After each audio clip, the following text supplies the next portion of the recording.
This is the 31st Lap Podcast, recorded live in the studios of FingerLakes1.com in downtown Seneca Falls, New York.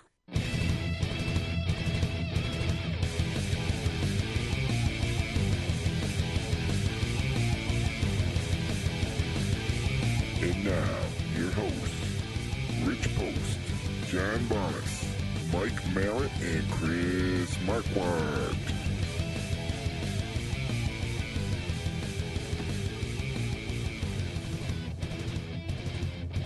Not quite the same as without fuel. You know that? Whoa. Not quite the same without fuel. Do I have a microphone? No. Very. Whoa, what was that? That's loud. Holy cow. I checked the levels while we were chatting there. And Yeah. I'm cracking. Yeah. And it's not because I'm not going through puberty either. That's nothing to do with it. Good for you. I'm so happy for you. I just got done. Good evening and welcome to the 31st Lap. I'm Chris Marquardt. With me tonight is the wonderful, the beautiful Mike Mallet. Mike, thanks for making the trip out. Hey, no problem. You know what? This is an expensive trip out. I had to drive the Jeep. I saw that parked out in the parking lot. The I was Cavalier, like, it's not snowing. Well, What's this all about? The Cavalier had a mechanical issue. I'm not quite sure what it is. So right now it's sitting in the driveway. It started. It ran. The battery light came on. It almost died in the middle of the road. I turned around, drove it home in second gear because it wouldn't shift, and put it in the driveway. But I'm hoping it's something. That's what I'm looking for. Simple? Something like the alternator is what I think it is, but I'm not smart enough to do it myself. Inexpensive would be someplace to start. Inexpensive would be much better for me, but it is 17 years old with 682,000 miles on it. So That's all? Oh, wow. yeah, no, honestly, it's only got 288,000. My car's about to click 50. It's just sitting right at the edge of clicking 50,000. Ooh, nice. My Jeep's only got 63, so Yeah. we're doing well. That's the one that the tree fell on last year, right? Yeah. Yeah, it's 1 year anniversary. Pretty close to about now. Just yeah. about. Yeah. Yep. John John had to work tonight, and Rich's 3-year-old is celebrating his 35th birthday tonight. Yes. So he's not able to join us, but you got the two of us back old school, back how we started this whole thing for episode number 61. We've had only one of these shows in the past year since we got everything said and done. To be fair, Bombas thought we weren't going to do the show tonight. So well, it's Valentine's Day. It's a big deal for him. I got my cat's flowers this morning, and they were cool with it. And then I got a couple cat treats, and they let me come out and do the show tonight. and our guests, of course, they're John, Tiff, and Dean Reynolds. They're about it. Well, they're as single as I am, so they don't have any prior commitments. They have no prior commitments tonight, so they are allowed to be on the show as well. You gotta pitch your camera up a little bit. A little bit? Yeah, we'll pitch it. Yeah. Oh, other up. Sorry about that. There we go. There's Mike. There.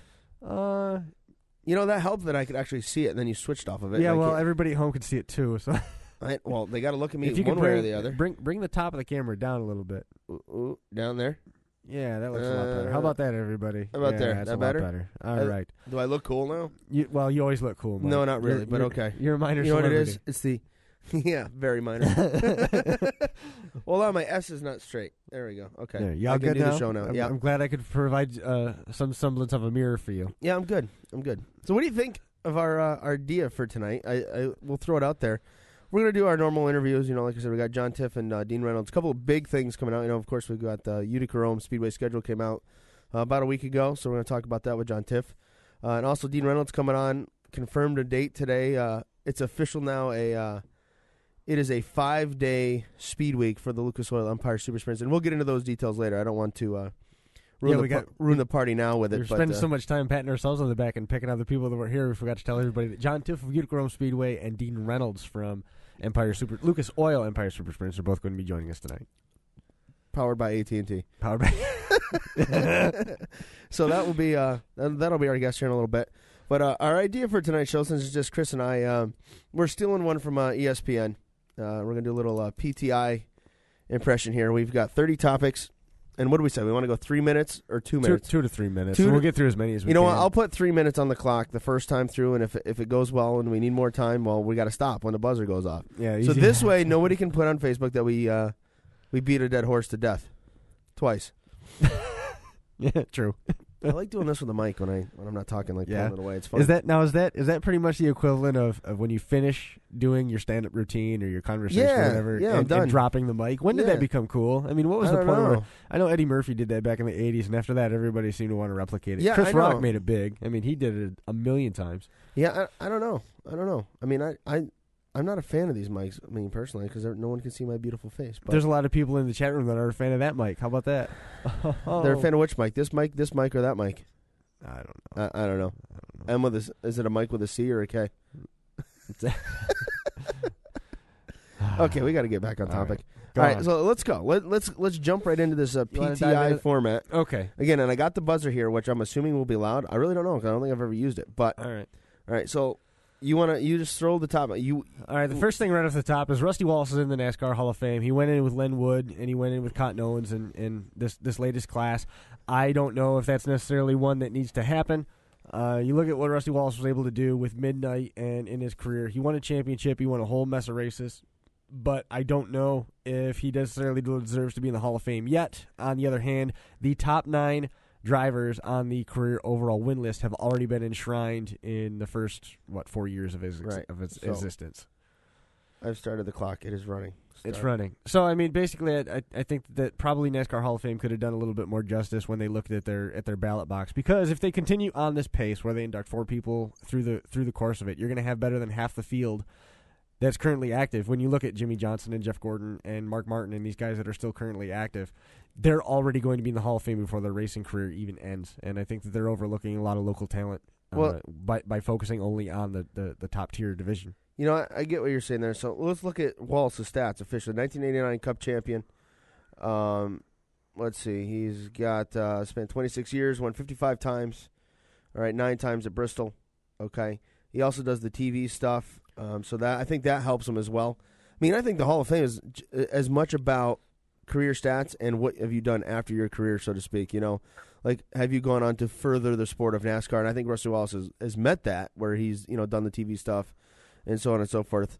And, I'd be more on board with it if he wasn't so freaking whiny all the time. Like even when he's on TV now, he's still so goddamn whiny about everything. Yeah, I can see your point there. You know who's really going to whine about this? John Baumas, because he's not here and we're debating it. But no, I mean, I would like to see every year like one guy from one of the lesser NASCAR divisions. Is there an all we got Richie Evans, which NASCAR modifies. You had Jerry Cook nominated on that. I think a guy like that. Or let's go through that, or the Bodines, or whatever they've done in that lower tier. I think that's where NASCAR needs to get back to. They're wondering why they're losing fans, is because there's no more grassroots movement in NASCAR. There's nothing. It's all about the big time, the big show, the Sunday afternoons, and that's it. And what made NASCAR so popular is that all the way up through, you could go to NASCAR events, and it didn't necessarily have to be the Sprint Cup or whatever you want to call it. Right. But that's my opinion. And I'm not saying it's right, but I wish I had more names to throw out there in addition to who could be in there over them. But the problem with the way that the NASCAR Hall of Fame structure is already is that they've got all these guys that have already been inducted, first ballots and stuff like that, and all these storied careers that they've enshrined. And it seems like that before long, NASCAR is going to water down their own Hall of Fame. So they're not going to have enough. Now my question is... No, it's not that they're going to have enough. It's that they're going to have too many going in at one time, so you're eventually going to reduce the standard so that every... Well, my question, will you ever... At what point, give it 5 years and Lake Speed is going to be a Hall of Famer? Well, yeah, because, I guess if you go 4 people a year... you follow what I'm saying. I understand what you're saying. Eventually I got to assume that they'll narrow it down to like 2 people a year, or, or 1 person a year. I don't know. Look at the Baseball Hall of Fame. Some people say it's watered down. I don't think it's watered down because, honestly, what... There's years when only 1 guy gets in. There's years when 2 guys gets in. This year, nobody got in. So, I think that almost adds to the credibility of it. I don't know. People are debating, well, there should be somebody inducted into the Hall of Fame every year, from the... Why? Why? Because you want it? Because you're a fan and you want it? Economics, man. Cooperstown. How much money Cooperstown makes by having a living person inducted into the Hall of Fame? I know there's people from the Veterans Committee and all that are getting in, but... You can't tell me that if Roger Clemens or Barry Bonds, not that I'm saying they deserve the Hall of Fame or anything like that, but if they got in, Pete Rose, the economy is not better for. That's the first one. So there it goes. Don't tell me the economy is not better. The money that it doesn't help them more by having people get in every year. Okay. All right. Next. Are we going to do the next one? We got to. That's 3 minutes, man. Well, I didn't know if we wanted to jump right into one of our phone interviews. What time is it? It's 25 after 7. Let's go one more and then we'll call. I'll call John Tiff. All right. I threw down here. I just scratched down as we were talking through and we were looking at the Arizona Racing News. We were talking about Volusia Speedway and the importance of it in terms of the racing season. You want to take the lead on that one? You want to go first? Yeah, Volusia, I think it doesn't necessarily make or break your season, but getting off to a hot start in Volusia, whether it be the World of Outlaws or All-Star Circuit of Champions or World of Outlaw late models or dirt modifieds, it's got to give you a little bit of momentum, when you come back north. And if you look at it so far, there's one name that's been dominating in the sprint car ranks anyways, and that's been none other than the Donny Schatz. And, of course, Schatz, as you know, back on Hoosier tires, and the last time the Outlaws were on Hoosiers, he was unbeatable. So we'll see if he can replicate that again. As we mentioned, he swept the All-Stars at Screven, which was, last... One of the strangest names for a racetrack. Yeah, or not Screven, excuse me. Ocala, Bubba Raceway Park. Screven was rained out. I made a mistake there. I apologize. But yeah, so he dominated at Bubba Raceway Park. Both events, both wins. And now the last two races, of course, rain has dominated last night and tonight. So, but is that good? That's good for him. Well, yeah, obviously it's good for him. It doesn't help him though with the World of Outlaw points because it's All-Star points. So technically, he is the All-Star point leader right now. Yeah, but in terms of Volusia setting your season off right, you look at some of the guys that have gone down there and they've had great success. And they've come back up here and they've done nothing. And conversely, there's guys that have gone down there and started the season on fire that have continued that once they returned home. Yeah, exactly. I think Volusia can. I think of a guy like Greg Hodnett now. I know I'm a homer, but Hodnett, they always go down there with a certain package, when they go, that they try to do something different. They try to, change the car up or change the setups or whatever, try things that they wouldn't normally try in a weekly show in central Pennsylvania. So, it's a test and tune for some guys, but other guys, if you're running the either one of these tours or you're running the World of Outlaw medals again, these shows all matter. They're all full point shows. You got to get it done. So it can get you off to that fast start. Give yourself a nice Darryl Lanigan's cushion. Picked up where he left off. Yeah, Darryl Lanigan. He's picked up some wins down there already. Yeah, he picked up a win at North Florida Speedway. If you look at East Bay, let's see, what do we have? Do we have late models there or not yet? No, they're racing there this week, I believe. Yeah. Screven, it was Shane Clanton and Josh Richards. So they both got a win with the World of Outlaw late models. And Screven Speedway officials gave Darryl Lanigan a win just because... Just because he's that good? Yeah. Yeah. They chalked another one up for him. And Donnie Moran also has a late model non-sanctioned win. So you have a couple non-sanctioned wins there, and then, of course, you have the two World of Outlaw late model wins. So, the late models, though, is a way different. I think the late model, because they get 80-plus cars at every one of those shows, except for the North Florida one, which I think had 16. What a disappointment. It was star-studded, don't get me wrong, but they didn't have a lot of cars. Some of the best 16 late models you're going to find. Yeah, but, you look at the guys that go down there. There's guys that will not qualify that will run the full tour for the the World of Outlaws or whatever it may be. Yep, and it's true. It could affect them. It might not at the end of the year, but it does stink if you go down there and miss 2 out of the 4 shows or 2 out of 3 shows or whatever it is. So it can make or break you. It comes down to the end of the year. It's kind of like any other sports where a game lost in April means as much as a game lost in September. Right. Oh, wow. Way to time that out, huh? Yeah, you like that. So I got the last comment. I had nothing to do with it. All right. Yeah.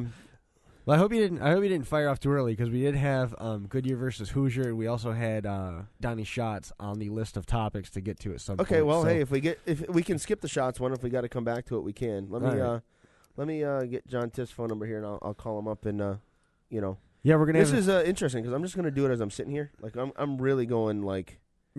This is really the way that it used to be. This is how it used to be. This is episode number 61, unless anyone think that we've come that far away from where we started. No, we haven't. That's what's awesome about it.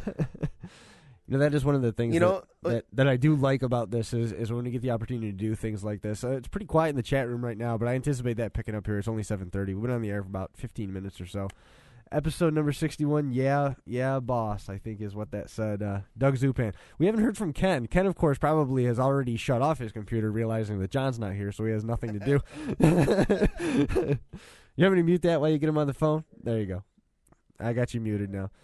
Zupan's on there. Zupan still has not made the trek out here to be part of our show live. We got to get him out here. Okay. Now we do have to get him out here sometime. How do we do this again? Stick the bottom in the headset. No, the other bottom. Oh, the other part. I'm gonna put it right on you so that way everybody can see you try and operate. I don't know how to do this. I know. Well, you don't have to. You're the all-star of this thing. Yeah, I know. John Tiff, can you hear me now? Yeah, I can hear you. All right. You're gonna want to put him into the microphone. This or this? Just like you got it. Put. Oh, I got it. Oh, sorry, John. Sorry. All right, I think I got. Do I got it? Yeah, do I got it? Yeah. All right. Oh my gosh, dude! This is what happens when do this. I'm a rookie at this. This is my first time. This is what happens when Rich isn't here to do it for us. Rich or John, right? Or no. So, joining us on the line now, of course, is the race director and the schedule guy out at the Utica-Rome Speedway, John Tiff. John, how's things going this evening? What's new? It's not going too bad. Where's John Bauman? Is he already in line in all these Saratoga since they had midgets this year? Yeah, yes. Actually, that's exactly where he is. Yeah, he's in line. No, actually, unlike you or I, he has a significant other that he's actually wanted to spend some time with tonight. So she wanted to spend time with him? Yeah, I can't believe it either, but, sometimes, once in a while. Roofies play a role. At least I know there's a little while he won't be blowing up my Facebook with the midget stuff at all. Yeah, so that's good. That's good, right? Give him a couple hours, though. You'll be hearing all about the Power Eye Midget Series or ARDC or whatever is going to. I don't know how much more he can do it. But. Well, John, let's get to Utica-Rome. The schedule came out about a couple weeks ago, maybe 2 weeks ago now, and, of course, the write-up is in this week's Area Auto Racing News. Pretty intense schedule. I mean, obviously, we lost the All-Star Circuit of Champions and the Lucas Oil late models, but when you look at the schedule, I don't think anybody can really be disappointed with the additions and the things that have changed in 2013. No, really, it focuses more on our weekly divisions, plus the addition of 602 Sportsman for 4 shows, and then obviously the year-ender with the first annual Coal Cup for the 360 Sprinters, which should be exciting. You mentioned the Coal Cup. And I've talked a little bit about it on here about how much work we had to put into getting Mr. Cole, Gene Cole, to allow us to honor him like that. To name him race out after him. You obviously work with him a little bit more. How much of a challenge was that? Because I know he doesn't like the recognition or anything like that. He just wants to, let his track speak for itself. Yeah, he doesn't. He kind of likes to stay in the background and let everything unfold. And he's a race fan, first. And owns a track, as a hobby. Like I said, he just doesn't like to be recognized for too much. And it was, once we got him on board, he was all for it. Once we got him around that corner, he was good to go, and he was excited. So I'm glad we were able to do this for him. Hopefully we can make this a tradition, and when the track is, eventually sold, it's something that the new ownership will see viable and keep going. Yeah, I definitely hope that we're able to do that. I mean, I'm excited about it. Anytime you get a big money show, I know we've got a lot of modified shows. We'll get to that in a second. But the Coal Cup, $7,000 to win, $500 to start for 360 sprint cars. It's going to be exciting, I think. And if you look at the history of the sprint car racing, the last few years at Utica-Rome, it has been very, very impressive. Guys coming from the back and can win from the back. Yeah, it's a big half mile, but it doesn't really race like a half mile in any of our divisions. It's kind of weird how that happens, but the racing weekly is usually top notch, and then the sprint cars, obviously whenever they're there, always put on a great show. Let's shift gears. I haven't used that in a while. I love using that one. That's my favorite one. So we're not talking about sprint cars then. No, we are not talking about sprint cars because it is one way, man. It is in drive, but. Let's talk a little bit about the modified program. There's been some changes in terms of the money shows. Tell us a little bit about the date changes, the weekend changes, things like that, and the purses and so on. Well, we really haven't changed really all that much except for New Yorker weekend. Instead of running on a Friday, Saturday, it's going to kind of mirror what we do in the spring with the Victoria. It'll be a Sunday, Monday. It'll be sprint cars and sail panels on Sunday night. And the following day will be, all modified and 602 Sportsmen. We went from what would be the 7th to the 2nd, which is Labor Day. So it's another great 2-day weekend at Utica-Rome, which I'm hoping will spice up the New Yorker. It's got a great history, but the last couple of years have been tough. The modifieds are still running, in Pennsylvania and New Jersey, and then the tours up in Canada. So we have everybody there for a Friday night show for $5,000 to win, and they kind of scatter around the Northeast when we're left, really kind of a watered down field on Saturday. It's still a great show, but it's not everybody we hope to have, and we hope this changes. Yeah, I think Utica's filling that void now there on Labor Day. I mean, you know and I know the last few years, I mean, there hasn't been really much going on Labor Day itself. Rolling Wheels runs on that Sunday the same night that we run. But then you have nothing on Labor Day unless you want to travel and go down and watch sprint cars, which is nothing wrong with that. But if you're a modified fan from Central New York, there really wasn't anything on that date. So it's nice to have Utica moving that New Yorker up. Also, I noticed there's a couple of $5,000 to win shows. The one of them is actually a pretty unique concept. You noticed? I noticed. You wrote the release for it. Yeah, well, hey. Yeah, this is our normal Night of Legends that we have in late August. The last couple of years has been a single 100-lapper for $10 to win, and this year Gene wanted to shake things up a little bit, and we haven't quite decided how we're going to line up the second 50, but it's going to be 2 50-lap races for $5,000 to win. And it's going to be an RLC event. And it's going to be kind of like how they do it at Seamless Grove. Your best finish will count towards your RLC points. So it's going to be kind of unique. You know what I think you should do, John? Just for fun, put it on the website and have people vote about how they want to see the second 50-lap feature lined up. Do they want to redraw the top? You know how that'll be. It'll be the winner starts last. Yeah, I like it. I'm voting for that myself.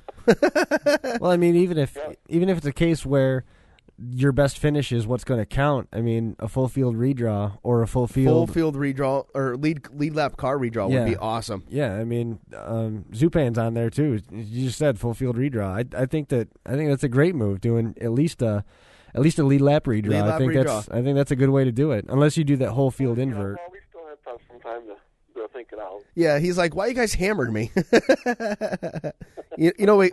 John, we got to give you crap. I mean, come on, this is what we do. Yeah, well, I know that. Okay, well, and we know things are changing a little bit for you. Utica-Rome's got their schedule together, and you did a good job on that. Talk a little bit about the changes. Also, the Sportsman, Pro Stocks, Pure Stocks. I know they have some big money shows too. I mean, and you can talk Open Sportsman, of course, then as well as about the 602s. Yeah, well, the Open Sportsman, we have the 2 ROC shows for 1,000 to win, and it's actually one less 1,000 to win show for the Opens. And the 602 Sportsman, we went from having 1 show last year, now we have 4 this year. We're all 1,000 to win, and I've gotten a couple phone calls from some Open Sportsman guys, and we're real happy about 602s coming in 4 times for 1,000 to win. But when you're doing a racetrack and setting up a schedule, it's got to make sense financially and economically, and and 602s want to come, and we don't want to turn them away. So we had to make room for them, and unfortunately, there aren't enough Open Sportsmen to support a whole bunch of high-dollar shows. And it all comes down to economics. It's not that don't like taking it out on the Open Sportsmen, which we're not. It's just you got to make these shows stand on their own. Yeah, I mean, we've had good success with the 602 Sportsman, and things have. I think that the few times that we've had them since I've been at Utica, they've been really good shows, good racing. So, and it's a nice change of pace for the fans too. It's something different. It's a lot of the guys that they don't get to see. We've had like Kevin Ridley and guys like that come from Canandaigua and other places. Caitlin Kane and things like that come, and I think that's nice for the fans to see that change of pace. Yeah, and like I said, there's drivers that always want to come to race Utica-Rome, but they really don't want to beat their heads against the wall against, racing against the Open. So this gives them a chance to all come in on, equal footing. So we have that. Then, of course, there's a couple of midsummer night championship nights or midsummer big money shows for our Pro Stocks and Pure Stocks too. Yeah, well, that was basically to replace what they lost on New Yorker weekend. We always gave them a money show at the end of the year, and taking that Friday Saturday format out. I approached Gene and see if we can, at least give them that one night somewhere during the summer, and that's what we did, just to, so they have their one show. Now, I know you've also changed up on your Friday and Saturday night opportunities. It's big news in the off season. For those of us in the racing world, those that worked at Brewerton and Fulton, that you and Jerry Brooks will no longer be at Brewerton and Fulton, and you're going to embark on a new endeavor. Yeah, 18 years I've been doing this at Brewerton, Fulton, Utica-Rome, and then, I don't have any regrets, spending 3 nights a week at a racetrack. It's just, sometimes it's just time to move on, and actually I probably was a year too late at Brewerton and Fulton, about halfway through this past season, and, I began to wonder why I'm still doing it, because starting to lose that fun feeling, and when you're doing it 3 nights a week, it has to be fun, and it was starting to lose that feeling, and a few things happened at the end of the year that convinced me that I made the right decision, and had an opportunity. Dean Reynolds called me up and asked me if I wanted to work with ESS, and after I thought about it for a couple months, and I thought that would put the fun back into it. To see a lot of different racetracks with a different bunch of guys, and obviously, that we like to have fun too. So yep, do that during the winter, me, you, and Dean, on several occasions. So it should be interesting. I don't know what you're talking about. I do not recall. No doubt. You don't remember. No, you know what, John? You know the good thing though. Just like guys at Burton and Fulton yell at you, sprint car guys will yell at you too. So don't worry, you won't miss that. I know that's the part you're worried about missing. Yeah, that's what I'm looking forward to. How excited about you the new job with the Empire Super Sprints? Getting to travel. I know, people that don't know, John and I hang out a lot in the wintertime and in the early spring. We travel a lot to Williams Grove, and I think we go because we like Williams Grove, but I also think we're both Civil War dorks, so we like to go to Gettysburg and see what we can see. But well, I definitely fit the bill of dork. But yeah. I am excited with the sprint car deal. I went to Brewerton when they first started out. There's 6 cars and 17 shows a year at Brewerton, and it was almost like a home track. And to see what it's become, and nationally recognized, and it's a regional force, and it's going to be fun to be part of that. All right, so here's the question: is March 2nd going to be our first race here in the Northeast when we go to Lincoln, or are we going to hold out 1 week and go to March 9th, go to Lincoln, and March 10th go to Sealands Grove? Well, I can't do that because I got to work the Gator show. Okay, well I guess I'm going alone then. So March 2nd may have to be the first one. All right. Well, John, of course, tell everybody about Utica-Rome's website, et cetera, and get through that. And then, of course, tell them about entry forms, et cetera. And then we'll let you get going so you can enjoy your Valentine's evening with your daughter. Yeah, with my daughter, you're right. Well, everything is, concerning the Coal Cup and the entire 2013 season, obviously is available at www.Utica-Rome Speedway.com. As you mentioned, the entry form for the Coal Cup is on there, and we encourage all sprint car drivers to enter early, because by August 1st, if you enter, you get a free pit pass, and that helps us, pump your name and build some excitement towards the race by having you enter early. Which we did have our first entry already, and that would be Paul Kinney. Surprise, Paul Kinney. Yes, who has a long history at Utica-Rome, and that'd be a great way for him to pick up a big win at his home track. See what happens. All right, John. Well, again, it's Utica-Rome-Speedway.com. If you're looking for all the latest news notes, press releases, up to date and at your fingertips, as I like to say each and every Sunday night. John, well, hey, thanks for coming on, bud, and appreciate it. And of course, I'll be sending you some photos from the beach here in a couple of days, just to rub it in a little bit as you're shoveling out of snow.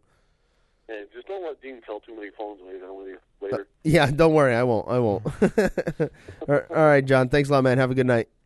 Yeah, you too. All right, so that was John Tiff. He does our schedule for us at Utica-Rome Speedway, as well as being the race director. And I'll tell you what, as an ESS official, well, let me rephrase that. As the ESS announcer, I am not an official. I tell the guys that, so when they start screaming at me about something that happened, I'm like, I have no say in anything other than to call your name over the PA and read your sponsors. The only thing I did was call out what you did. Exactly. Whether I was right or wrong with what I said, I just said that. That's it. I didn't make the call. But no, it'll be nice to have John Tiff on board. He does a hell of a job. People, they don't like the race director. They're, no matter what, they're always going to feel like they got screwed. You know that. I know that. We've all been in that position. I've worked as a race director. I did it 1 year. No thanks. And the fact that John's did it for 18 years, and and he's continuing on with ESS. I mean, it's impressive. I mean, he definitely does a hell of a job. And I want to give him a good pat on the back. He does a great job at Utica every week. Being fair. Some people say they're not fair, whatever. But I mean, he looks at everybody individually. Whether you're one of the high dollar guys like Stuart Friesen or Pat Ward, or whether you're a guy that shows up once every few weeks because you barely got enough money to put gas in your truck to get to the races. He treats you exactly the same, and I think that's what makes Utica-Rome and one of the places that people want to race at. So, one down. Boy, that thing's driving me. Yeah, the Kraken tonight. Yeah. I don't get it. I don't know what I'm doing. I don't know. That ain't me. You know what? It's my electric personality. Yeah, that was great, right? One of the things that showed up on one of the YouTube posts that we had up there when we were, I think back in mid-50s, episode mid-50s something or other, was somebody was complaining because all the hosts and guests and everybody, it was the IMCA show, wondering why we're always on our phones and if we could possibly look like we wanted to be any place else, more obviously. And it's not a case where we're on our phone not paying attention. We're getting people texting me questions. Yeah, this is a multifaceted program with a skeleton crew. Obviously, if we had 4 and 5 people to man cell phones and Twitter feeds, we had a producer. No. No, but you know what I'm saying? Like a radio show, like I absolutely know what you mean. You look at guys on the radio, like they do this like for a living, which we do not. No, unless you want to sponsor us, feel free. But I know. No, if we did this, if you want me to not check my phone anymore, go ahead and sponsor the show. Yeah, and you know what? Go ahead and make it. Let's see, write the check, $1 million. Yep, and we'll be good, man. We can run about 2 years on that. You think? Yeah, I think we can run. Okay, about 2 years. All right, I'll take 2-year leave of absence, and this is what we'll do, and we'll hire a producer. No, but seriously, it's it's people texting us questions. We get things coming in on Twitter all the time, so it's that's what we're doing. I mean, it's interactive. We want this show to be as interactive as possible. That's why we got the chat room. That's why we got the Twitter log. We pride ourselves on our accessibility. Yeah, I mean, that we're not really willing to give up just because we're in the middle of the show or in the middle of an interview. Because if you have a question at home for somebody that we're interviewing, if you text it to us or put it in the live chat or something like that, you're probably going to get it asked. Right, try. And I mean, I try to check my Twitter. My phone service here is a little sketchy because we're in like. You'll probably get it asked, and John will take credit for the question, but it'll get asked. Right. Yeah. So that's what we're doing. All right, you ready to get back to our PTI format here? Yeah. All right. Oh, here we go. Well, it's 7:47. Do you want to do one more PTI thing, and then we'll? Yeah, we'll do one quick, and then we'll get Dean. Dean's already in the live chat. The live chat shut down. We're fluctuating between 15 viewers and no viewers, but we haven't lost the live feed, so I'm really not going to go through and do the whole restart thing. It's not worth it. The one that you're actually waiting on, that I know that you could not wait to see, Valentine's Day. So, what were your thoughts on the media circus around Stenica? Oh, jeez. In Daytona. I just start that clock. Start the clock. Oh, I already started it when I knew you were going when you said Valentine's Day. So we're already 30 seconds into this conversation. Right. I don't care. I don't. You know what? You know what I'm going to care? The first time he dumps her to win a race or something like that. Doesn't it? That's when I'm going to care, because then she's going to be pissed, and that. I want to know if she's going to go over there and throw her helmet at him like she does with everybody else. Does it change bump drafting and tailgating and things along those lines? I don't think so. No. I mean, I think honestly, it's like any race car driver. They'd wreck their mom to win a race. And I think you wreck your girlfriend to win a race. That's just how it goes. If I'm coming down to the last lap and I need to pass you and I got to rub you a little bit, so be it, man. Wasn't it Elton Sawyer and Patty Moise? Something like that. It's been a long time since there's been two. The 38 and the 14. I'm not positive, man. That predates me like caring about NASCAR. Right. Which I think was never, but no. but you know what I mean. I don't know. I can't wait to see it in the spit and polish world that NASCAR lives in now, that we're forced to endure with everything being vanilla and candy coated as it is. I want to see what happens, here when they're having a spat of some sort that is not anything to do with racing, and they have to climb behind the wheel. What happens when they break up? That's gonna rock. That's what Brad Keselowski said. He goes, the news isn't that they're dating. The news is when they're going to break up. And down in Daytona. Come on, he's just a rebound, anyways. Yeah. Well, I mean, I don't know. I think it's kind of entertaining that NASCAR is getting TMZ coverage, and I'm on board with that part. But when respected members of the media are now starting to ask Carl Edwards and Darrell Waltrip and things like about what they think or what their first date was and why they didn't date anybody in racing or nonsense like that, it's like, come on, you're kind of I agree with you. You're kind of pushing it past the limit of where it's tolerable. You know what I hope it doesn't turn into? Is you got to race for the lead. It doesn't turn into Danica Patrick's country career, and she starts writing songs about the people that she's broken up with, like Taylor Swift. Okay, no, that too, but that wasn't where you're going with it. No, but like they're battling for like 32nd and 33rd in the field, and I'm watching this race instead of watching like Tony Stewart, Jimmy Johnson, and Carl Edwards slice and dice at the front of the. Well, God knows it doesn't happen very often, but when it does happen, you know what I mean? Right. Kind of like during the chase, like they don't focus on anybody else; they focus on Danica, and I mean, whenever Danica's in the race. We always got to know where Danica is. Yeah, and it doesn't matter. I don't care. I mean, to me, she's just another driver. Okay, she's a chick. It doesn't matter where. Doesn't matter where. Oh, I don't know. Didn't matter where Derek Cope was most of the time. Right. Exactly. So I just don't care. And that wasn't our timer. That was me getting 15 text messages all at once there. But guess what? Because you're in a black hole of. I know, and they all come in at once. But guess what? Guess what? Guess what? Darn, it's over. Oh, bummer. I just had to say guess what for 5 times. Yeah, that was an excruciating 5 seconds. It was. It was terrible. All right, let me call Dean here. You can mute my mic again. All right, we'll get Mike muted. I don't know how that whole thing's going to work. I was almost tempted to swing that other microphone over so you could hold one microphone, the phone up to one mic, and then we'll leave your level alone. But who knows? Maybe it'll all work fine next time around with Dean. Dean Reynolds from Lucas Oil Empire Super Sprints, powered by AT&T, will be joining us here in just a moment or two. Dean was in the live chat. I don't know what happened to him. As soon as he logged into the live chat, everything hit the wall. The live chat quit working altogether. There's Mike making the phone call. Coming up a little bit later on, we're going to have to take a quick look at what's going on down in Volusia. We'll take a quick look at the Dirt Cars Nationals going on at Volusia Speedway, which happened earlier this week. Good thing that was muted, I guess, huh? Oh, you got? Yeah, I'm back. All right, Oh, all right, okay. Dean. I think I got you. Can you hear me, Dino? Yeah, I got you. Hey, there he is. Let me get my headphones back on here. You know what? I'll keep the microphone a little bit farther away from me. Is that better? Get the phone in front of the microphone, kind of the same place where you're talking into. Here? Well, no, turn the phone around and put the black part of the microphone against the black part of the phone, just like that. Right. There you After go. a year, you get this right. He's never had to do this, Dean. I don't do this, Dean. He's never had to do this before. I am not the telephone guy. I'm normally the guy that just sits here and doesn't shut up. It's not like me at the Seneca Duck Place or wherever we were trying to get Jeff Hockman on the radio. Yeah, we figured it out. We did a good job making that work. Hey, when in doubt, we hobjob it. All right, that's how we work here, man. This is an A1 operation. Well, again, joining us on the phone now, Dean Reynolds from the Lucas Oil Empire Super Sprints. Sounding beautiful. Yeah, it does sound clear. It's nice on his AT&T phone. You just got to pay attention to the producer. I know how to engineer this crap. Yeah, is that better now? Is that it's totally luck. All right. Way to go, Chris. Way to go. But Dean, I told Mike to call me on my landline and not my AT&T phone. That's good. That's good. That must be Verizon then. That's why it's so clear. Oh. I'm actually hot-spotting and watching you guys as I'm talking. I'd rather be watching Volusia right now, but I got to look at Mallett's mug. Yeah, well, you know, you Here, like me. let me improve this. Here, you can look at Chris's mug. But Dean, where's Balmas tonight? We don't know. He's taking care of the wife.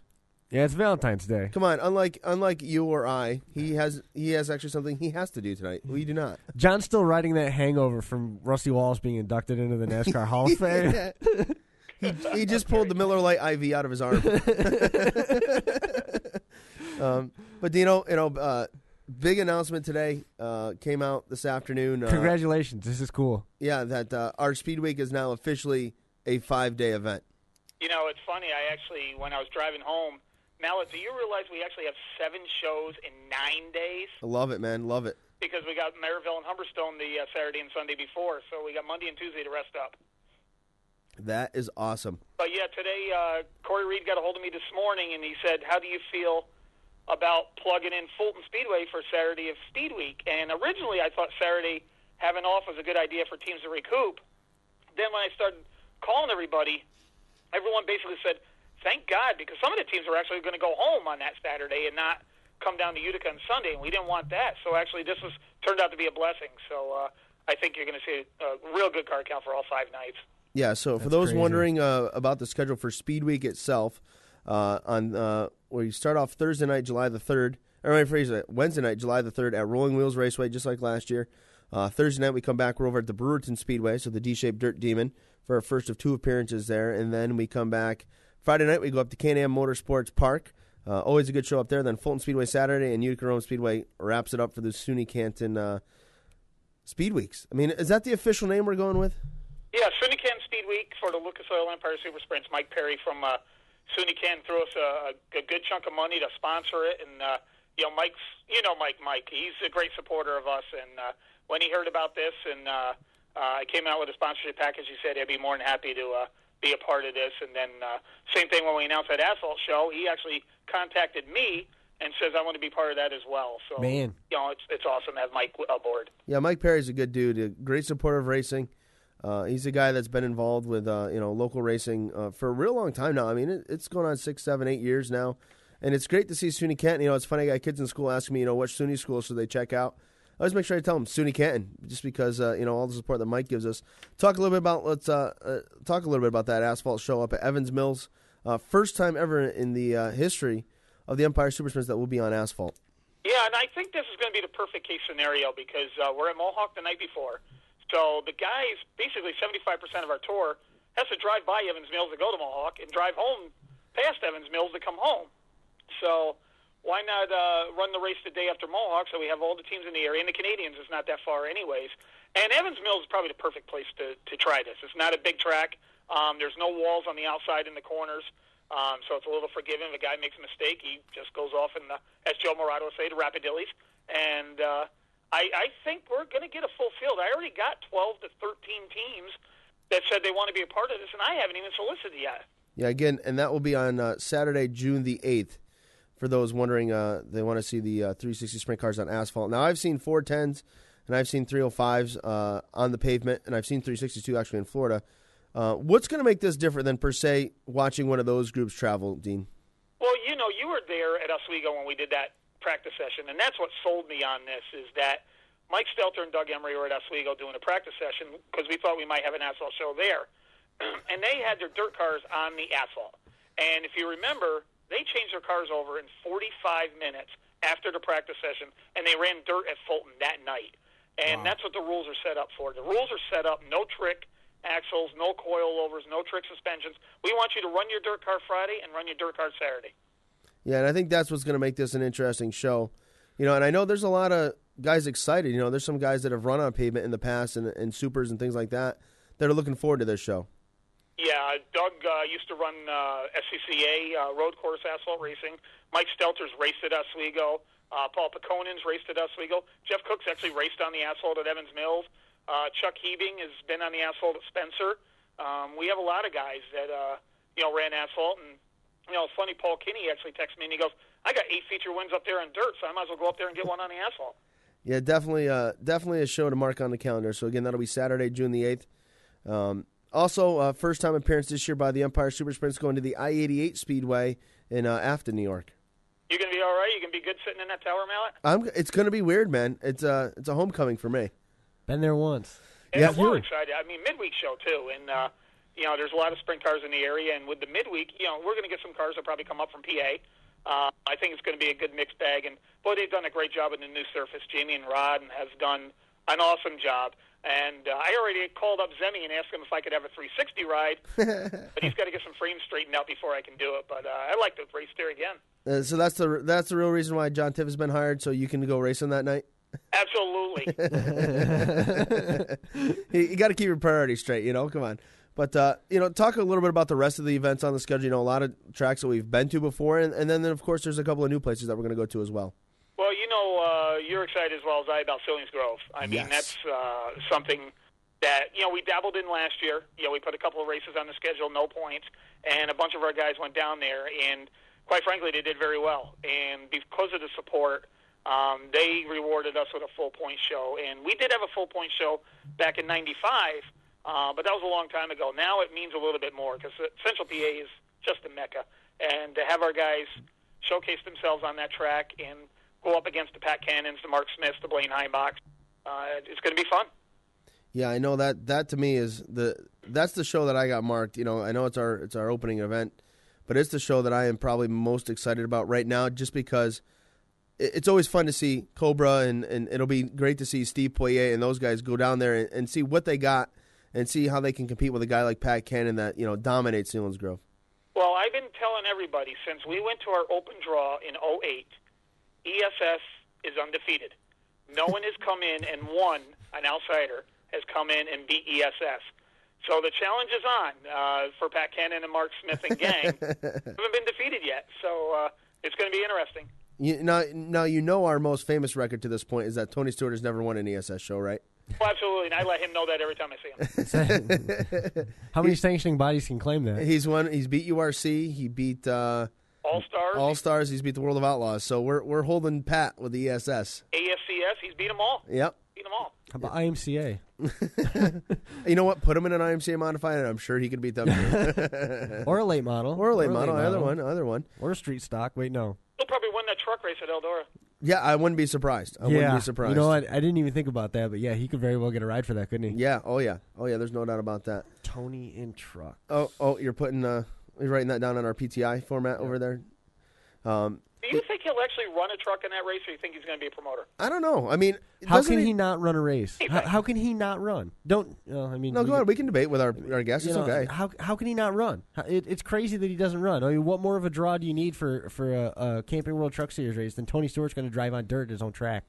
Yeah, no, I agree. I just wonder if he will put the promoter's hat on because, quite frankly, these NASCAR guys are going to be so out of whack. I mean, it's going to be like the first Prelude where they're going to be hitting the wall, flipping left and right, and everything else. And quite frankly, I think Tony might win this in a walk unless J.J. Ailey and all those guys. Well, Bloomquist has got a ride. Bloomquist will give him a run. Yeah. So it's going to be. It's going to be tough. Yeah. Before I forget one thing, guys, I do have to. We got a new listener tonight, Mike Benjamin. His grandfather is actually Harry Benjamin, the URC great. Oh wow! Listening tonight. Hey, welcome. I tried to chat with him, and your chat went down there. Yeah, I see that. Yeah, I know. House of Cards. What do you want from me? University of Pennsylvania, but he's listening in tonight. URC Hall of Famer, and he's actually campaigning to get his grandfather in the National Sprint Car Hall of Fame, but he's listening tonight, so I want to give him a shout out. Well, if there's anything we can do to help with that, send him our way. Yeah, we're doing it. He's got to get a bunch of stats together. That's the thing, and that's how the Hall of Fames do it. Because we just started our own. But Harry Benjamin used to come up to Brewerton back in '82 when Brewerton tried to do the sprints, which launched the ESS. A lot of people don't realize that. Yeah, talk a little bit about the ESS Hall of Fame. That's new this year, and I know we have a display over at the Dirt Motorsports Hall of Fame. That really just grew to bigger than I ever thought. I mean, Mike, we were going over the notes and all that to make the announcements during the banquet, and to have all three of them there and not even know was a thrill. And we were just hoping to have this just on the internet only like URC does. But then I had an idea, and I went to Jay Fish, and Jay Fish said, "Oh, that's a great idea." He went to Jack Spino, and then all of a sudden they just rolled out the red carpet and gave us the entire wall. And, you've seen the pictures that we've got on the Facebook and everything, and it's just awesome. I can't believe I'm touched. I mean, that's really neat. You had that cup at the Duck Lodge there too. That was pretty cool. Yeah, that was Mal Lane's first ever ESS championship. We got Lance Young's Syracuse winning trophy, and then the big 4-foot trophy that's there now is actually Gordy Button's first ever ESS championship trophy. That's awesome. Yeah, there's a lot of history. You know what? I'm in the Hall of Fame too, Chris. Oh, go on. Yeah, I got 3 wing panels in there. Yeah, courtesy of the Mike Mallet collection. Man cave. Is it credited? I mean, does it say that I don't know. On loan courtesy of the Mike Mallet collection? I don't know. I hope it does. Does it, Dino? You've seen it. Yeah. What they did though is because the wall is kind of around an edge, they actually put the wings on the wall, so you look right underneath the wings, and that's where our display is. Oh, that's cool. But they did that. Yeah, that is awesome, and I think it's neat. It's nice to be able to recognize guys that have, meant a lot to our tour. Of course, Mal Lane, Gordy Button, and Mike Woodring are those that are in the first class or inaugural class of the Empire Super Sprint Hall of Fame. For those at home wondering, so think about those wing panels. How many beers did it take to convince you? Because remember, we brought Jay out that night. How it all started. You know what? I don't mind things like that. Like sharing, a piece of the sport with other people, and if it promotes our sport.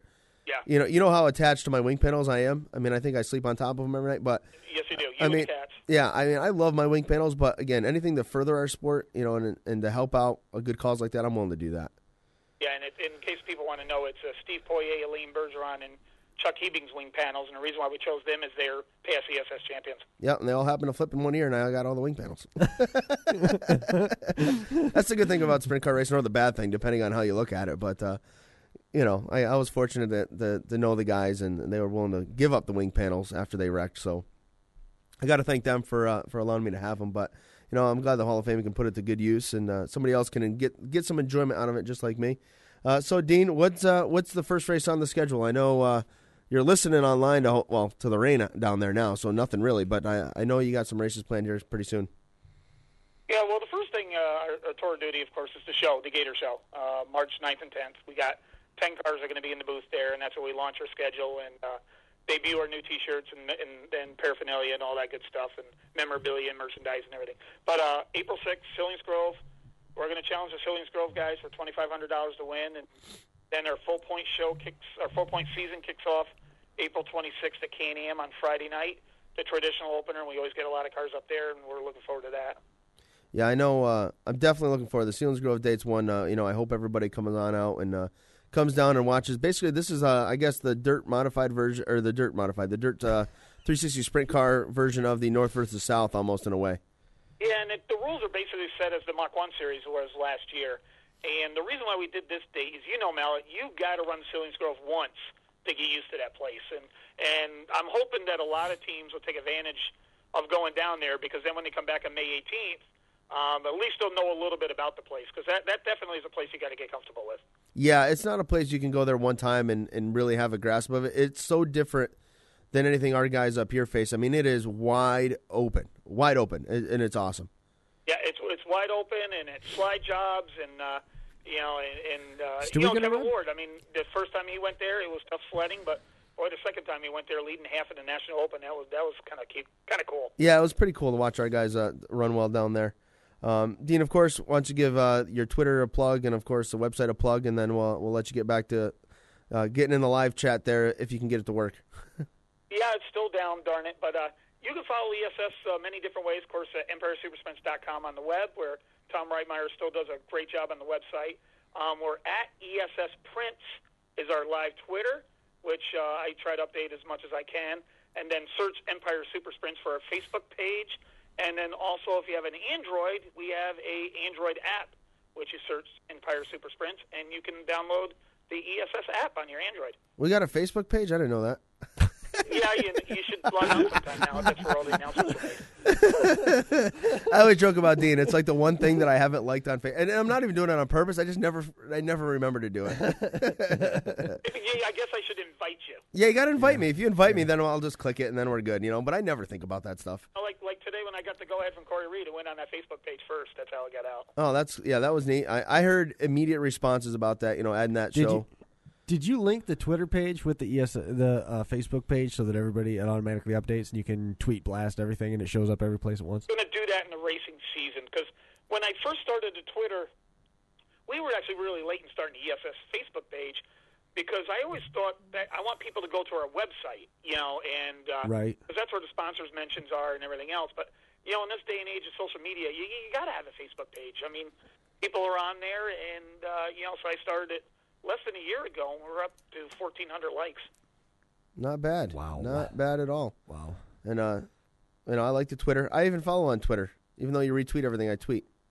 I am definitely going to do it next year, or else I'm going to tell John to do the tweeting for me, because I'm going to be running around on that four-wheeler down there hoping that no one's going to run me because over. he's going to be out there running around in a 360. Yeah, Dean's got a new job now. He's going to man the infield.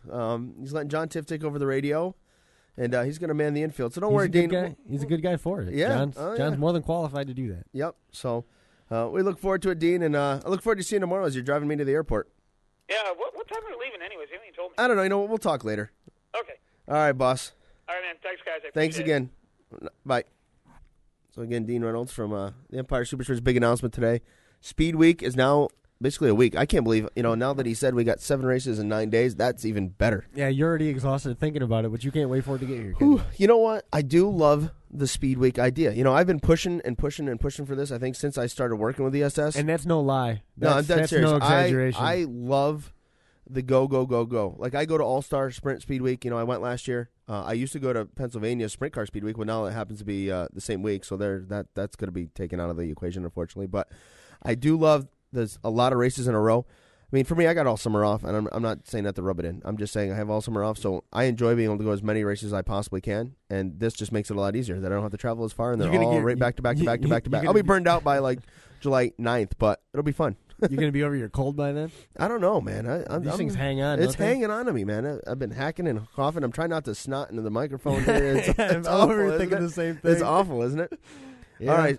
So there was Dean Reynolds. We're back on board with that. We're ready to go with there. All right, you got your clock set? Let me get my timer out. Where are we going with our next topic?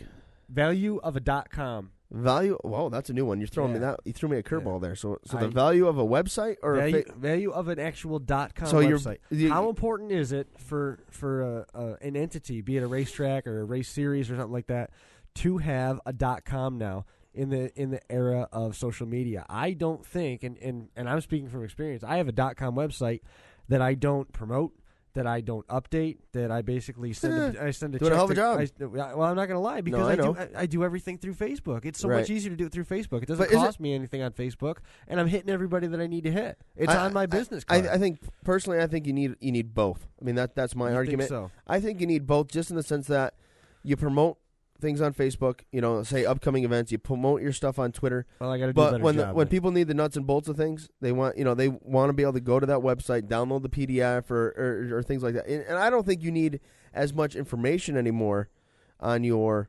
Well, I got blurry there for a second. Your .com, yeah. I was .com in there. No, but I don't. I still think you need the .com just for all the technical information. See, I disagree. Well, for a tour or for a track, I understand. You see what I'm saying? Like, you're not going to put your rules packages and all that on Facebook. I mean, you can, but what I do is still motorsports related in terms of the video production and stuff like that. And the .com, the way that Facebook, you can have a fan page, the way that you can have a Facebook page set up, you can have all your information either one click away or right up front as soon as they go there. They can find your phone number. They can find their mailing addresses. They can message you. They can contact you. Everything, if you set it up the right way, I don't think that, especially somebody that's smaller time, like a racetrack that's struggling to get by, they could possibly go the way of bypassing that and save the expense, and because it can be a hefty expense unless you get a right sponsor package. Personally, bypass the .com and just ride your social media. See, I think the .com is still the way to go. I mean, when I go for information about a racetrack, I don't go to Facebook. I mean, I guess I'm weird, but I don't go to Facebook. I'll follow if I get a Twitter update. I normally it'll say, here's the latest press release. Read this, and then I'll click on the link, and it'll take me to their .com, and that's why I like the website still. I mean, I don't mind all that on Facebook, but I hate trying to find anything like that, especially with the new wall. The old wall was much easier for me. This new wall, I still hate it. I fought it hard, but I embraced it, and I like it. Well, I don't have a choice. What choice do you have? I mean, I'm going to make my own Facebook and get sued, but no. Yeah, no, you're not. No, I'm not. That's a lot of work for you. Yeah, I know. I don't have that much time on my hands, plus I have no technical ability. I mean, but no. I mean, you do your, basic websites. I update a few of them. I work with a few different groups, to help them out doing their websites for them, and they're basic, but I think they're important that all the information that you necessarily isn't pertinent right away is on there. Like, the CRSA website, the Kettle Bridge and Sprint Series, I help them out. Their wins list is on there. That's not something you need to put on Facebook. That's not pertinent. But if you want to look at the history, like ESS has a history page. URC has a history page. I enjoy that. I'll concede. I think the emphasis of a .com and the immediacy it's not of a as important. It's not reduced. as important, but you still need it, I think. Still need it. All right, I'll give you that. You follow me? You buy my I argument? do. Hey, look at you. that. Man. All right. It must be handy having that in front of you. It is. No, I wasn't even looking at it. No? No? What's the next one? Goodyear tires versus the Hoosiers. Well, I think everybody's in trouble that's not named Donny Schatz. I mean, we kind of brought it up when we were talking about Donny Schatz dominating in Florida right now. I think the Hoosier tire, guys like the Hoosiers, I mean, they all whined and, pardon the phrase, but bitched and moaned about Goodyear tires in the 410 ranks the last few years because they're unpredictable. As a race fan, not as a guy that buys tires, because I don't buy tires, I don't do any of that. As a race fan, I like the Goodyears because they were unpredictable. And it made the racing better in the sense that you didn't know what was going to happen. Was a guy going to blow a tire? Is the guy's tire, I heard it from all the 410, the PA sprint car guys, this tire expanded this far, and then the next time we had the same tire, the stagger was off by 6 inches instead of 4 inches, and things like that. So I think it makes the racing better because of the unpredictability, but, I can see guys that are spending the money. Hoosier tires have proven to be a quality tire in the past, right? And they know sprint car racing because they still did a whole lot. I mean, they did a lot with the 358 sprints in Pennsylvania. They did a lot, ESS, the Patriots, URC's got American Racer, but they're predominant in the sport, and I think that's good for those guys. And again, it helps the smaller budget teams, say the 358 teams now, where they can go and buy used tires from the 410 guys. Right. I get that. I mean, I get the technical side of it at the same time, right? And the financial side, obviously, it makes the most sense to have a tire deal, and you can capitalize on that if you're the series promoter.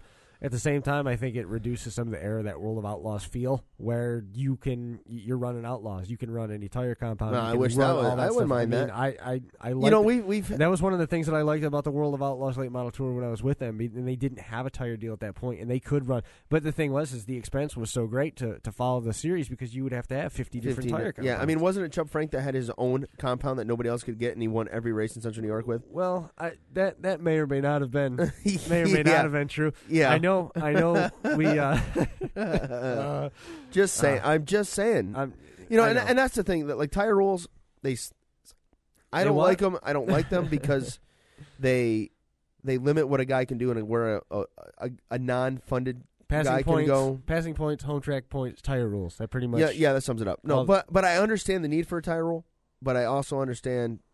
I like to see guys travel. The importance and it's much more. Rule. Yeah, I don't know if need is the right way to word it. It's important because it pumps money into a track and it puts everybody on a level playing field, and you're not spending more money than maybe you are if you buy more new tires, but you don't have to spend more money than another guy. You don't have to roll in with one trailer full of tires and one trailer, with your race car in it. You can come with 4 tires on the car and you're set.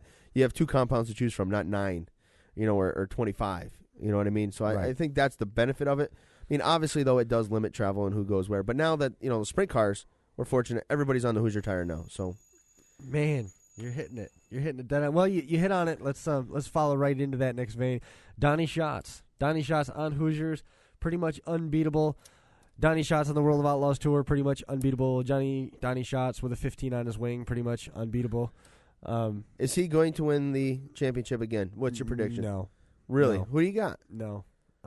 Well, actually, anybody else? I got nothing. I got nothing to back that up with. Donny Schatz is probably, and the thing is I shouldn't even say that about him because he's got the sharpest looking right out there. Anything. STP, Listen, you're addicted to it. I know, absolutely. Not addicted to it. I don't drink it anymore. I kicked that.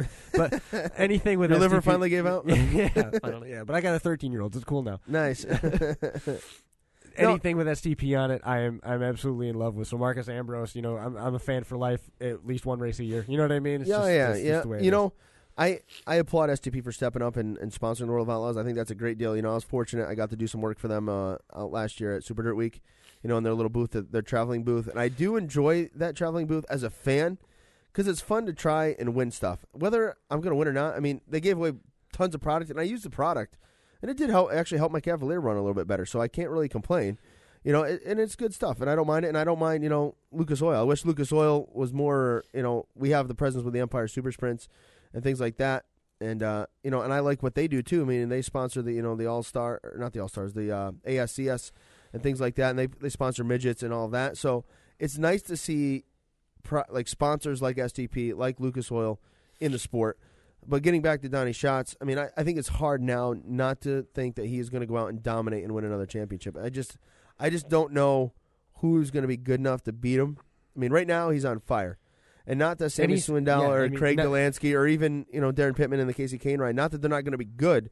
I just don't know if they're going to be as good as Donny Schatz. And the thing is when you said that he's on fire, we're not just talking about riding the momentum from last year. He's already won pretty much everything that he's done already down in Florida. Yeah, you put him in a car and there he goes. He goes out and he wins. I mean, he's that good right now. And again, I think the Hoosier tires just build on that confidence. And we talked last year. I mean, he was sitting second, third, fourth in points there with the World of Outlaws mid-season. Then, of course, here comes Knoxville, and what to do? He goes out, he wins Knoxville, and then he rides that momentum all the way through, and he wins another championship. Came from behind, which is I think is the only way. Coming from that deep is pretty much the only way that he hasn't won a championship. But now he's done that too. Yeah, I mean he's done everything that you any need way possible. I mean you can put him in the discussion as the best, currently the best sprint car driver in the world. I mean, hands down, bar none. I mean, Steve Kinzer has had his run as the top sprint car guy. Steve Kinzer will probably always still be the name. But Donny Schatz, he's throwing his hat into that ring. I'm going to inject this now, and we'll let this. Is that about to go off? I don't know. I got to look. What do we got? Oh yeah, we got 5 seconds. We got 5 seconds. So I'm going to go right into the next topic. We're just going to roll right into that. Hold on. Most recognizable car in the World of Outlaws Tour. I got to do that. I know. I got it. It was just fun to do. I was going to give the setup. So now that the clock is resetting, we're going back into the pardon the interruption. It's weird doing this after the chat room crashed because now it's just us. It's okay. It's fun. But the live feed is still working, so we still got everybody, and we got some people watching at home. Okay, so the most recognizable sprint car, what is more recognizable, the STP number 15 or the Quaker State number 11, or have you got another one to put in? Well, neither of them. Well, STP one now. I'm saying the most recognizable historically. Historically, when you look at the big picture, is it Pennzoil number 22 the most recognizable? No, I think historically now the one thing that everybody has always associated is Steve Kinzer and Quaker State. I mean, I think clearly, hands down. To me, I mean, it used to be Valvoline. You had either Valvoline with Mark Kinzer. That's who I always. No, Steve. Steve had the 11. The Workgren number 5 was, and the Mopar number 5 was Mark. That was Mark. Okay. And the Viver number 11 was he had Tim Schaefer, and he had Greg Hodden in that car too. Yeah, so Stevie Smith drove that for a while. Yeah, so there's been a lot of different guys in that car. I mean, I still think Kinzer, his number 11 is still the Quaker State iteration? Quaker State. I think the Quaker State. You know what car I did love though was Sammy Swindell's Channel Lock car. The blue one. I like that car. That was a nice looking car. Yep. But I don't know what the most recognizable or well known sprint car would be in terms of paint job or anything. I mean, I think the most iconic thing that I know in all of racing for me is Dave Lape's flames on the side of a car. That to me is the most iconic That's period. thing. That's everything. Yeah, I mean, if John was here, he'd say Jack Johnson's 12A. No matter what he's driven, it's always been, the 12A. But, I mean, in terms of... But he's not here, so that's not the answer. Right. So, no, I would go with that. I mean, I would go with Kinzer in the 11. Especially in this day and age, I mean, that sponsor was there probably the longest of anything I remember in my generation or my childhood, etc. I mean, that was a long partnership. I mean, the duration of that partnership ranked right up there with STP and Richard Petty. I think Richard Petty and STP is the most famous ever. Yeah, I don't think there'll be anything. I mean, more than the Goodwrench number 3. I think so. I mean, how long did Richard Petty have STP? It was from 1972 on until he retired. And so there you go. I mean, and no offense, Goodwrench with Dale Earnhardt, but I think we have a new generation coming up that's going to end up having that. Yeah, and one of the Dillon boys is going to be driving that car. Yeah. I mean, and I don't know how fans are going to react to that. He's going to do the same thing that Junior did. I mean, not to get too far off topic, but this is still identity and focusing on a single car. He is going to inherit an entire throng of fans, just the same way that Junior did after the passing of Dale Sr. Dale Jr. So automatically, everybody, the guy that had the number 3 tattooed on his forearm went back to the tattoo shop and had that turned into a number 8. Yeah, and then he had to change it to an 88. And that's not hard. No, but now it's going to be a little bit of a pain to go back. Now to you're going to have to. Now you're going to have to turn that into a big black X and put a 3 over the top of it again. And the thing is every one of those number 3 fans will do it. Every one of them will do it. Every one of them. That's just fun. We touched a little bit on the asphalt there, getting into the end of that. So let's go right from that conversation into this. Do dirt cars belong on the pavement? Wow. I like this topic, and it's a fun topic, and we've seen it happen. I know pavement cars do not belong on dirt, but we'll see trucks on dirt, so we'll see how that goes. But in terms of dirt cars on pavement, as long as the rules are set up to make it a dirt car on pavement. I liked how Dean worded that as well when we talked with him a little bit earlier.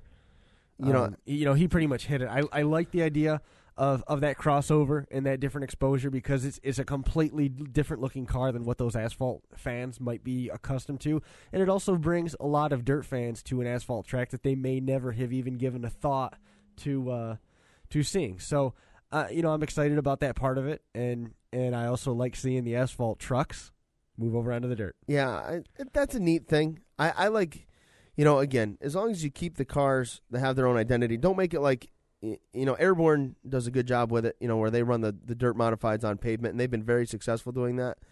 And I like it because they try to keep it as dirt racing rules oriented as possible. And I think that's what you need to do.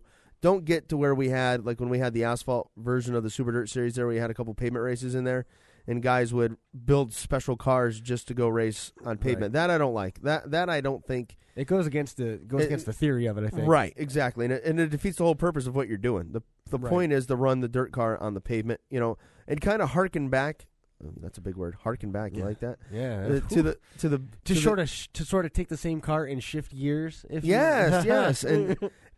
But to run like they used to back in the 50s, 60s, maybe even 70s, run the same car. The way that Richie Evans used to do. Right. The way guys like him and, Jerry Cook and, all Dave Lape, Lou Lazzaro, all those guys, they ran dirt, they ran pavement. They had cars that weren't specifically designed for one surface. And I think that's. They had cars that were specifically designed to race. Right. It didn't matter what surface it was. They could go, Fonda on Saturday was dirt, go to Utica on Sunday, the bull ring, and run on the pavement with the same car. Right. And that's when, I think that's what made drivers, being able to do that. So I'm interested to see how this will go with ESS. I'm excited about it again. It's my birthday, so it'll be pretty fun. So I was yelling at Dean, and I'm like, Dean, seriously, you're booking a show on pavement of all things on my birthday? But I like the idea. And that show's going to pay $2,500 to win. Yeah, so I think that's no slouch of a show. It's no cheap purse. So and the folks at Evans Mills are real excited, and I know the fan feedback so far about that is people are pretty pumped up about it. And you may get a guy that'll win that normally may not be one of the front guys. Mike Stelter's been racing ESS for a while. He's got he's got his victories, but for a chance for a guy like him to go back and race on pavement, I think that's going to be pretty neat. That's exciting. Do we want to start reeling this thing in? How many more topics we got? You want to go a couple more? We got a couple more. I'm just looking at the clock. It's 8:25. Let's go. Yeah. Go a couple, 2-3 more. 2-3 more. See where we end up here, right. And we'll keep rocking and rolling. Well, let's do some housekeeping. We talked a little bit about some of the stuff pertaining to the transition of dirt cars onto asphalt. One of the people that helped make that happen is somebody who's been a big part of our show ever since the beginning. So talk a little bit. You got 3 minutes to talk with me about the one, the only, the lovely, the beautiful Dean Reynolds, presented by AT&T. What? This is really our topic?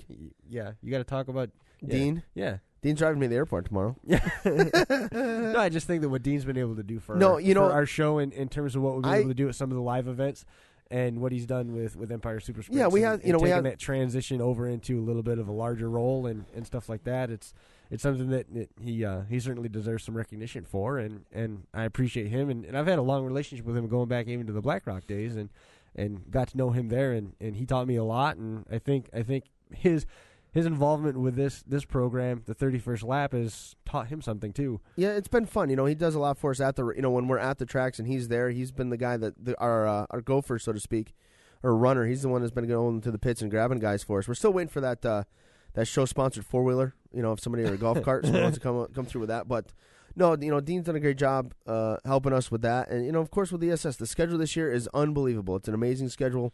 And I know Dean puts a lot of hard work into that, calling the tracks, working with promoters, and doing things like that. And this year's schedule, I think, is something ESS can be proud of. I mean, it is an extremely exciting, unique schedule. I mean, we're at some places we've never been. We're at places that we haven't been in a long time, like Humberstone, out the former Gasport Speedway, out by Merrittville. So I mean, that's awesome. Returning there, going to I-88, which is going to be an incredible deal. That's a homecoming for you, dude. Yeah, man, it's going to be great. Getting back to my roots, so to speak.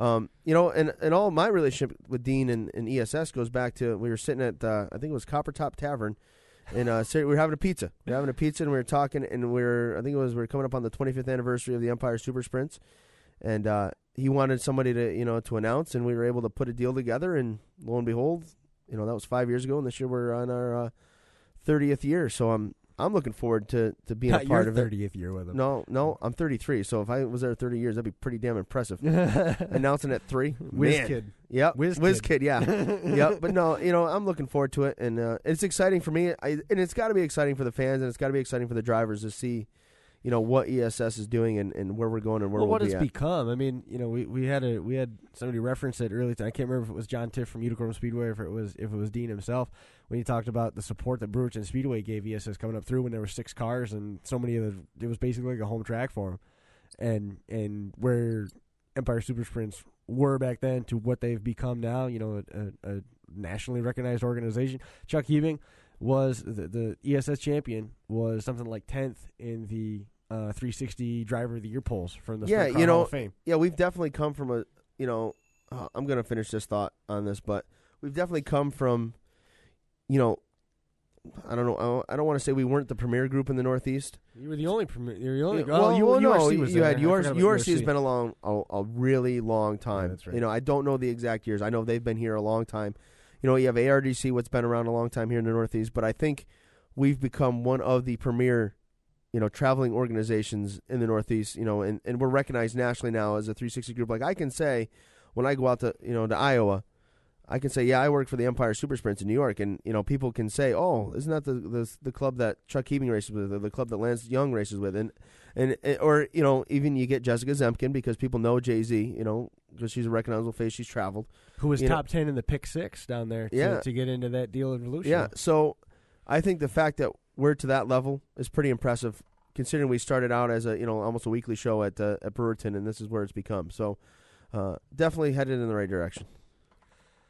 I'll reset the timer, and where are we going next? You want to do one more? I want to do two more. I'm in a talking mood, man. I know it's 8:30. We only got a couple more minutes. Don't worry. And it's not like anybody's on live chat telling us we're boring them. So, all right. Well, how about that? Show length. What does the show need to be on a weekly basis? Does it need to be an hour? Does it need to be 2 hours? Should we go 3 hours? 3 hours too long. 3 hours? You didn't even have to think about that. I'm done after. I think, for me, I like 2 interviews and some talking. That's what I like. I don't mind the 3 interview nights, but I think sometimes it takes away from our chatting stuff. Right. You know what I mean? Like our in-depth conversation. Because there's times when we really get going on something after we have a guest on, and we got to kind of bail on it just because we got somebody else. We got somebody else on the line, and I want to make sure we give them their time and their due and all of that. So, hour and a half is probably where we need to be. Because most people come on. If this was a radio show, most people listen. It's like me in the morning. I listen to Mike and Mike in the morning for about 25, 30 minutes, maybe, and then maybe I'll listen to another morning show, and then that's that. But hey. We're right where we need to be, hour and a half or so. We're at hour and 15 minutes right now. Hour and 15 minutes right now, and to me, that's pretty much where we need to be off season. Right, off season. If we're out of here at 8:30, then everything works out great. We can get everything posted and get everything restarted for the guys that come in behind us, and everything works great. In the middle of the season, I don't like it when we have 3 and 4 interviews because it reduces the amount of time that we can spend with each individual guy or gal. It also reduces the amount of time that we can spend yelling at each other, which is one of the things I think we like the most about the show. I think that's our favorite part of the show. I'm not going to lie about it. That's what this show is. This is an extension of Super Dirt Week, watching the 200 lappers, and what we do, Mike and I have done for years in the grandstands. And I think we've been able to keep the show that way. Not so much our live shows. Our live shows... What are you talking about? No. Our live shows take a little different... Our live shows are about interviews. Who can we get live after the races? That's my goal with the live shows. We are no different than any other fan that's in the pits trying to get autographs. Right. Or to meet their driver. That's exactly what that show is. And we're just lucky that we have the access to them. Yep. We're fortunate to have Dean going and getting them. Yeah, exactly. And, so, I think... Paul McMahon, right? Yeah, that was sweet. Oh, man. All right, dude, you're done. What do you say that to, Gravel? Yeah, Gravel, your time's up, buddy. How about Gravel's car? Have you seen Gravel's car? No, Hold I on. haven't seen it yet. Let me find a picture of it. I know right here. It says Beyond Boobs on it. All right. And it says, until there's a cure, there's us. And he's racing for, obviously breast cancer awareness.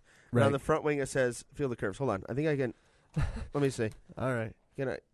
Is it on there? Yeah, that's it. Move it up a little. Up. There it is. Just How about like that? There it is. How awesome is that car? That's freaking awesome, isn't it? I'm a fan. Yeah, I like and he's got pink shirts to go with it. Real men wear pink. Okay, that's a little wore out, but still, I wear pink. I'm not a real man.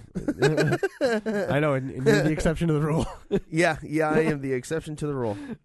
So, but hey, I think we're where we need to be. But again, let the fans decide. I wish.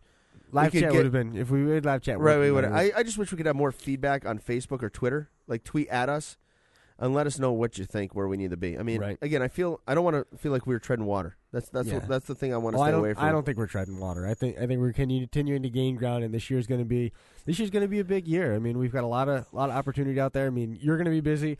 I'm going to be busy, but Thursday nights, if nothing else, one of us is going to be here. Somebody will be here to be able to take care of it. I know next week I will not be here. I've got no derbies scheduled on Thursdays at all this season. Nice. Okay, so let's do this. Last 3 minutes. Go into final thoughts and where we're heading here in the next week or so. And I'll preview Volusia here a little bit in Florida. Well, I shouldn't say Volusia because I'm only going to be there for a couple of nights, in theory. I'll be there Saturday and Sunday for the 410 World of Outlaws show. Woohoo! Yep. And then New Smyrna for USAC. Midgets, which I've never seen midgets on pavement. Have you? No. I am excited about that. No. And then Battle at the Beach. I've seen midgets before, but they usually jump out of cupcakes. What? Great. Little Perfect. people. I should say little people. Yes. Yeah. And then, like I said, then I'll be at I'm going to be at Belleville Raceway Park for some USAC shows. New Smyrna again for the John Blewett Memorial, Asphalt Modifieds. And it's going to be an exciting week. I'm hoping to call in Thursday night. I'm hoping it doesn't. Well, we tried that last year. It wasn't bad. It was a little loud because it was right during hot laps, so it was Yep. tough. But I think I can find a place if I go sit in my car. That might be a little bit better. You're there to see the races first, and we'll catch up. I am a race fan.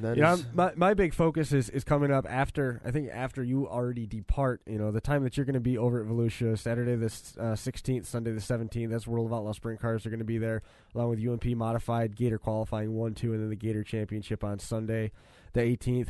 I'm focusing later in the week when February the 20th, 21st, 22nd, and 23rd when the modifieds and late models and late models are going to be there. UMP late model, Swamp King Championships on the 20th, and then World of Outlaws late models on the 21st, 22nd, 23rd, joining the Super Dirt Series Big Block Modifieds. I'm excited about that. And I don't want to sound like I'm downgrading that show, because if I, as a fan of Dirt Modifieds, I would like to go to that show, but the reason I do what I do in Florida, I've had some people actually Facebook and ask me why I'm not going to go and do the modified stuff. It's not that I don't like our modifieds. Believe me, I joke on here a ton about sprint car racing, how much I love it. I love dirt modified racing. I'll never get that out of my blood. That's how I grew up. But when I go to Florida, I like to do different stuff. You have to see the stuff you don't have a chance to see. Right, and that's why I do what I do. Like, that's why I go to Daytona. I'm going to go over there for the modifieds. That's why I went last year to the duels. It's not something that, I can see every day. I'm not going to get to go to Daytona every year. I've been fortunate last couple of years I'm going, but who knows? I may never go there again after this year. I don't know that. So I want to get down there. I want to see USAC sprints. Everybody tells me how great the racing is and all that, and I want a chance to observe it, because I don't have a lot of experience with wingless sprint cars. Right. I've had, I've gotten to go to Oskaloosa and places like that, but I've never seen them, other than that. I don't think other than one or two other places. So this is another chance for me to see wingless sprints. And like I said, I'm going to USAC. I want to see the USAC midgets. I've never seen them on pavement. I've never seen them, period. So a chance to see USAC midgets, I'm excited about. And it was funny. Bill Foley, who's the announcer at Burton and Fulton, he goes, I'm shocked you're going to the USAC shows and not going to Volusia. I said, and again, it's nothing against Volusia. I love the racing there and all of that. It's my chance to do something different. I'm on vacation. I want to have fun. No one can argue with that, Mike. So, obviously, because live chat's down. yeah, that's true. Yep. But that's going to do it for this edition of the 31st Lap. Mike, travel safe. We look forward to seeing everybody back here next week. Live chat, hopefully, will be back up and running. We'll see you right back here next Thursday.